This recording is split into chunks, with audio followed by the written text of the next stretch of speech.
Bapak Ibu jamaah Masjid Al-Marhamah rahimahumullah, sehat semua? Saya lihat hari ini panjenengan adalah orang yang sehat dan insya Allah cerdas. Salah satu ciri orang yang cerdas yaitu bisa memilih sesuatu yang lebih penting, yang lebih baik. Dan pagi ini panjenengan sudah membuktikan. Ketika Allah menawarkan as-salatu khairum minan naum, di waktu sebelum subuh memilih sholat itu lebih baik daripada memilih meneruskan tidur. Dan jenengan hari ini sudah membuktikan, dan saya yakin sudah menjadi kebiasaan nih Pak Bu. Panjenengan punya kebiasaan bangun sebelum subuh. Saya berprasangka baik seperti itu.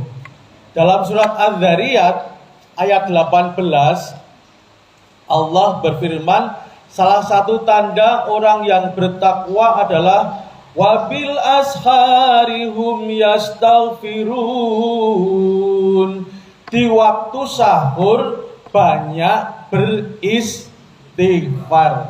Jadi salah satu tanda orang yang bertakwa itu kelihatannya sederhana, tapi mudah-mudahan ini menjadi kebiasaan kita mengawali hari dengan bangun sebelum subuh, kemudian banyak beristighfar. Panjenengan sering mendengar kata-kata salah kaprah ya? Salah karena terbiasa dilakukan, dan yang melakukan orang banyak dianggap benar. Contohnya apa? Kalau dulu waktu saya SD itu pelajaran bahasa Jawa itu ada buntel tempe. Yang benar apa Pak? Buntel dele. Tapi karena orang terbiasa buntel tempe, akhirnya dianggap benar. Kemudian ada lagi godok wedang. Yang betul godok banyu. Kan bahasa Indonesia kan masak air. Nah, tapi bahasa Jawa jadi godok wedang, tapi dianggap benar. Kemudian ada lagi Pak, menek klopo.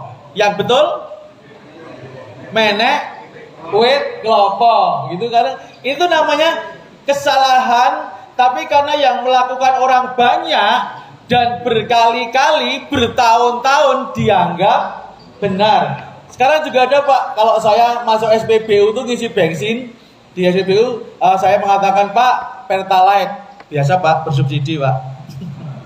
Pak Pertalite, kemudian pegawai SPBU mengatakan Pertalite. Yang betul kan membacanya kan Pertalite, tapi kebanyakan orang membaca Pertalite. Ini kalau orang perumahan sini bangetan nih kalau lagi maca. Jadi kalau ke SPBU bacanya Pertalite atau Pertalite? Apa Pak? Tadi salah kaprah ya. Salah atau benar Pak? Merasa benar. Jadi itu namanya salah kaprah. Tapi kalau cuma istilah mungkin kita bisa maafkan. Yang penting sama-sama memahami. Toh pegawai SPBU ya juga nggak akan keliru Pertamat atau keliru yang Dex atau yang lain. Tapi yang paling penting itu bisa dipahami. Tapi kalau salah kaprah dalam hal agama ini Pak yang bahaya Pak. Jadi salah tapi dianggap benar. Sing paling jengkel kayak gitu kan wong salah orang aku salah, suwe-suwe sapa wonge sing betah, tak tandur pari tukule hafal. Oke, ini saya akan bicara ada beberapa dalam Al-Qur'an yang menjelaskan kebanyakan orang begini, tapi itu salah Pak. Jangan kita ikuti. Nanti kita harus berani anti mainstream. Ketika orang kebanyakan salah, berani enggak kita benar? Kalau dalam bahasa agama kita sering disebut dengan huroba, orang yang aneh. Mari kita masuk ke, jangan kemana-mana setelah yang satu ini. Dan jangan lupa nanti habis acara ini kita sarapan bareng.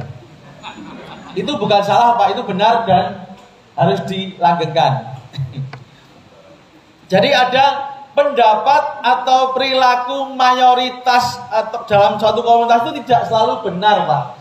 Ini yang kita itu kan banyak orang yang beragama itu dengan konsep umume. Biasanya. Jadi banyak orang yang masih beragama dengan konsep minimalis. Artinya umume ngene. Nah, umumnya begini. Nah, ini yang harus kita, sini kan banyak orang-orang pinter Pak. Tentunya di sini orang-orang yang pinter itu kalau beragama tidak hanya dasarnya adalah umume. Umume wong ora salat ya melu-melu ora salat. Tahun 90-an akhir Pak, saya mulai bekerja itu di satu instansi itu kebanyakan kalau duhur itu enggak salat Pak. Di musola itu cuma 1, 2 itu loh, tahun 90-an. Kemudian tahun 80-an ketika saya kuliah itu kebanyakan perempuan itu enggak pakai jilbab Pak. Yang pakai jilbab seangkatan saya cuma 1, 2, 3. Umumnya enggak pakai jilbab. Umumnya enggak sholat saat itu. Apakah kita juga mau ikut umumnya? Kalau di sini kan umumnya sholat subuh, itu bagus Pak. Kalau di sini subuh ya setiap hari ya seperti ini Pak jamaahnya. Berapa soft? Oh, biasanya malah lebih banyak. Alhamdulillah, ini biasanya lebih banyak. Biasanya berapa soft kalau subuh di sini Pak? Misalnya Pak ini, misalnya Pak di Masjid Al-Marhamah, siapa ketua takmirnya? Mohon ngacung Pak. Ketua takmir itu besok masuk apa? Swarga itu dewe Pak. Ketua RT, ketua takmir itu besok masuk ke surga itu paling awal Pak. Kalau tidak Pak, saya jadi followernya awal jadinya. Oke, ini yang pertama Pak, pendapat atau perilaku mayoritas itu tidak selalu benar. Ini yang harus kita beragama dengan cerdas, dengan mengetahui dalilnya, mengetahui yang biasa dilakukan kebanyakan orang tidak selalu benar. Ini makanya kita tidak boleh beragama hanya biasanya. Atau dalam ilmu psikologi namanya comfort zone atau wilayah aman. Ketika semua orang biasanya berbuat salah, kita harus berani merubah kebiasaan, Pak. Harus berani belajar dan berani mengkritisi, diawali dari mengkritisi diri sendiri. Sekarang itu orang lebih kritis pada orang lain tapi tidak kritis pada diri sendiri. Kalau kita kritis itu yang paling baik, yang paling bijak adalah mengkritisi diri sendiri dulu. Saya itu kurang apa sebagai suami? Apakah saya suami yang baik? Kalau bapak-bapak pengen tahu jadi suami yang baik atau enggak, tanya kepada istri. Jangan tanya kepada teman di kantor. Nanti akan terjadi perselingkuhan Pak. Kalau jenengan pengen tahu apakah saya ayah yang baik atau tidak, tanya kepada anak. Kalau kita pengen tahu saya anak yang baik atau enggak, tanya kepada ibu atau orang tua kita. Kalau masih ada. Kalau enggak ada ya sudah, kita tinggal kita memaksimalkan kebaikan kita, mendoakan, berbuat baik untuk beliau. Ini kita harus berani mengkritisi diri sendiri. Berani enggak Pak jenengan tanya, misalnya dalam hal masalah sholat, apakah sholat saya sudah benar atau belum? Apakah bacaan Quran saya sudah benar atau belum? Apakah cara saya sedekah sudah benar atau belum? Berani enggak Pak mengkritisi diri sendiri? Berani ya? Siap. Oke. Berikutnya, ini pengajian sampai jam berapa? Suruknya jam berapa? Nanti saya dikabari ya. Oh, ada alarmnya. Oh ya, oke. Maka dalam sebuah hadis riwayat Muslim, Rasulullah pernah bersabda, "Fatuba lil ghuraba." Maka beruntunglah orang-orang yang asing, orang-orang yang aneh, orang-orang yang beda. Tidak sembarang aneh, tidak sembarang beda, Pak. Di zaman sosial media yang marak ini, banyak orang yang berlaku aneh untuk agar viral. Di sini ghuraba itu beda Pak. Ghuraba itu tidak mencari popularitas, tidak mencari viral, tidak sekedar konten, tapi ini adalah ghuraba ini seperti apa? Wahai Rasulullah, siapakah orang yang asing atau ghuraba? Rasulullah menjawab bahwa orang yang asing yaitu orang yang mengadakan perbaikan di tengah-tengah manusia yang berbuat fasik, fasad atau merusak. Jadi ketika umumnya orang itu berbuat jelek, berbuat jahat, berani kita berbuat baik. Itu yang namanya orang aneh itu dalam keadaan orang yang rame berbuat kejahatan, viral, kita berani berbuat baik. Kita berani konsisten berbuat baik. Itu yang namanya huraba. Orang yang huraba itu orang yang berani berbuat baik di tengah banyak orang berbuat gak baik. Jadi kalau di masjid berbuat baik mungkin itu biasa Pak. Walaupun juga nggak mudah, ke masjidnya yang susah kan. Ketika sudah di dalam masjid berbuat baik itu gampang karena banyak temennya. Yang susah kan berangkat ke masjidnya Pak, betul nggak? Tapi kalau udah di masjid, zikir, sholat sunnah, kemudian kita berperilaku yang baik itu mudah. Yang berat kan berangkatnya dari rumah ke masjid. Memang yang di masjid itu kan banyak kemudahan. Makanya ketika berangkat itu memang Allah memberikan ujian susah Pak, karena di masjid banyak kemudahan. Nah, ini makanya orang yang huraba itu adalah orang yang berani berbuat baik di tengah lautan keburukan. Makanya kita kan berdoa setiap hari Pak. Allahumma arinal haqqa warzuqna tiba'ah wa arinal batila warzuqna jinaba. Kita kan berdoa setiap hari Pak, ya Allah, tunjukkanlah yang baik, yang hak itu tampak betul kebaikannya sehingga kami mudah untuk mengikutinya, dan tunjukkanlah yang buruk, yang batil itu tampak betul keburukannya sehingga kami bisa menjauhinya. Sekarang itu kan era antara baik dan buruk itu kan sering sok rancu Pak. Yang baik dianggap buruk, yang buruk dianggap baik. Ini era-era sekarang, hati-hati Pak. Kadang-kadang orang itu membuka aurat, ada yang komentar, wah bagus, elegan, spektakuler, apalagi kekinian, modern. Jadi sekarang yang buruk itu dilabeli dengan hal yang kayaknya bagus Pak. Sedangkan yang pakai jilbab, yang tutup aurat, wah kuno, keruduk-keruduk, nggak modern, nggak fashionable. Jadi hal-hal yang baik dilabeli negatif, yang negatif dilabeli positif. Makanya tahun 90-an, bapak-bapak tahun 90-an sudah lahir belum? Oh belum? Ini kelahiran tahun berapa? 2000 semua? Oh milenial ini. Jadi tahun 90-an ada Farid Harja pernah mengatakan seperti ini Pak, nyanyi Pak, melihat air laksana api dan melihat api laksana air. Judul lagunya apa Pak? Oh salah lihat, gitu kan? Yang api dilihat seperti air, air seperti api. Kalau orang Jawa mengatakan siwer. Kalau di sini apa Pak? Bahasa di sini ini kampungnya apa tuh Pak? Mas Hajar? Candi Gebang. Kalau kampungnya namanya apa? Ini kecamatan Kalurahan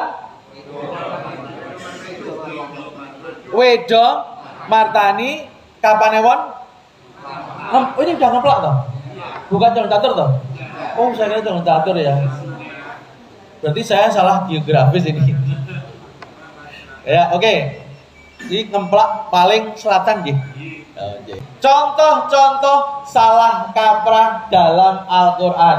Jadi ada contohnya nih Pak. Dalam Al-Quran ada kebanyakan orang begini, walaupun itu salah. Satu, orientasi keduniaan semata. Yang sering kita baca, bapak-bapak yang imam kalau setiap sholat Jum'ah membaca bal sirunal hayatad dunya. Lanjutnya apa Pak?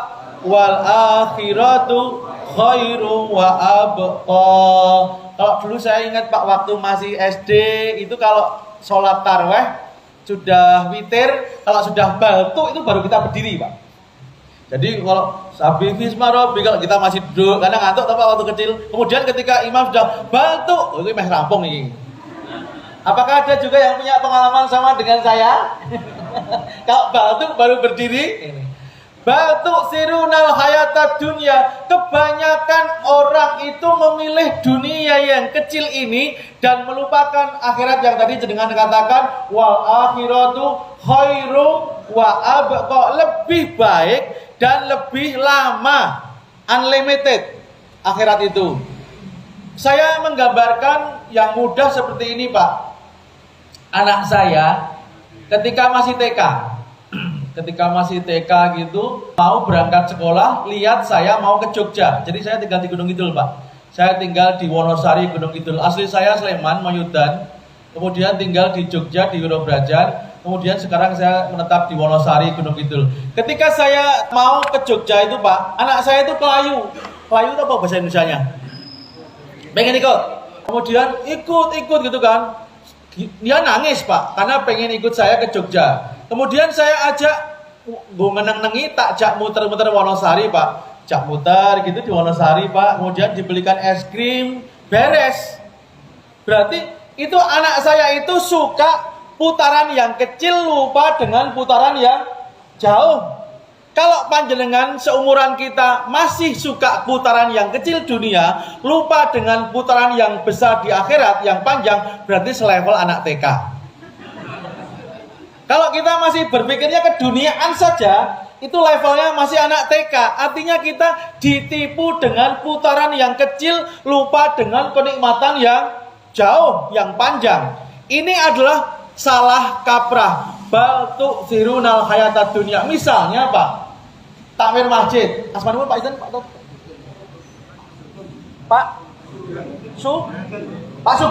Pak Sugeng mengumumkan, misalnya begini. Siapa yang datang sholat subuh pertama kali ke Masjid Al-Marhamah mendapat hadiah uang 1 juta. Kira-kira pada tertarik enggak, Pak? Tertarik? Do mangkat jam piro? Podo karo nong pas haji. Sholat subuh jam 4:30, do mangkat jam 3, jam 2, wis do nunggu bis. Ya toh, kalau kita di Mekah itu begitu. Ketika mau subuhan itu kan jam 2 kita udah siap, udah nunggu bis, kemudian kita sholat jamaah. Padahal sama mungkin ketika nanti Pak Sugeng mengumumkan siapa yang datang sholat subuh pertama kali di Masjid Al-Marhamah dikasih uang 1 juta, mungkin banyak yang akan datang sini jauh, termasuk saya, Pak Hasan. Aku udah bojoku, ayo Bu, maka jam 1. Jebulnya wong kene sudah nginep. Itu tawaran dunia, Pak, mesti orang tertarik. Tapi ada tawaran akhirat yang lebih mahal. Rakaatul fajri khairum minad dunya wa ma fiha. Siapa yang 2 rakaat sebelum subuh diberikan oleh Allah kehebatan yang lebih hebat daripada dunia dan seisinya, kenikmatan yang lebih dari dunia dan seisinya. Do tertarik atau enggak, Pak? Kalau pianto sini saya lagi tertarik karena tadi yang sholat sunnah fajar banyak, Pak. Jadi ketika kita mendengar azan kemudian kita sholat 2 rakaat, itu namanya sholat sunnah fajar. Itu pahalanya khairum minad dunya wa ma fiha, lebih baik daripada dunia dan seisinya. Kalau jenengan tertarik berarti jenengan sudah dewasa. Kalau ya tadi yang tertarik kalau ada uang 1 juta berarti sama dengan anak TK. Jenengan mau anak TK atau anak dewasa, Pak? Oke. Berikutnya. Yang pertama tadi, Pak, makanya di tengah orang yang orientasi keduniaan, jenengan harus berorientasi ke akhirat juga. Makanya doanya kan Robbana atina fid dunya hasanah wa fil akhirati hasanah wa qina adzabannar. Jadi akhirat itu harus menjadi tujuan utama kita, Pak. Kalau kita punya dunia harus dinilaikan ke akhirat, bernilai akhirat. Ada seorang pengusaha batik terkenal tuh, Pak. Saya nggak menyebut merek, nggak disebut iklan, mengatakan begini di kota gede. Saya itu cinta banget dengan dunia dan saya pengen membawa dunia saya ke akhirat, membawa uang saya ke akhirat, membawa harta saya ke akhirat. Emang bisa, Pak? Bisa dengan cara dititipkan pada orang lain. Dititipkan pada anak yatim, orang yang membutuhkan. Jadi dunia itu kalau kita genggam sendiri, Pak. Ini saya punya dunia ini, Pak. Saya genggam sendiri, Pak. Kapan-kapan Pak bawa, dimanapun saya bawa. Tapi ketika saya meninggal mesti dilepas sama yang memandikan jenazah saya. Kita ini bayangin medeni ya. Tapi itu kenyataan sih, Pak. Saya sih ya juga siap meninggal, tapi jangan sekarang. Kalau sudah anak-anak sudah jadi, udah di sekolah KRP. Jadi ini, Pak, mari kita apapun yang kita miliki di dunia ini harus kita bawa ke akhirat dengan cara kita gunakan untuk amal soleh. Kalau kita punya harta, jangan semua dimakan, Pak. Ada dalilnya, wa mimma rozaqnahum yunfikun. Sebagian itu menjadi jatah orang lain. Kalau jenengan makan dunia, harta jenengan dimakan semua, ibaratnya jenengan makan durian sak kulit-kulitnya. Bisa, Pak, makan durian sak kulitnya? Kan kulitnya untuk jatah yang lain, hewan dan sebagainya, kan banyak yang memanfaatkan itu. Durian itu kita makan isinya, bukan dagingnya. Kulitnya kan kita kasihkan makhluk yang lain. Oke. Yang kedua, kebanyakan orang ini tidak bersyukur, Pak. Wa qalilum min ibadiyas syakur. Surat Saba ayat 13. Oke, uang itu nggak bersyukur, Pak. Yang sering menjadikan orang tidak bersyukur dalam bahasa Jawa ada dua penyakit dalam bahasa Jawa yang tidak bersyukur. Satu meng, dua neng.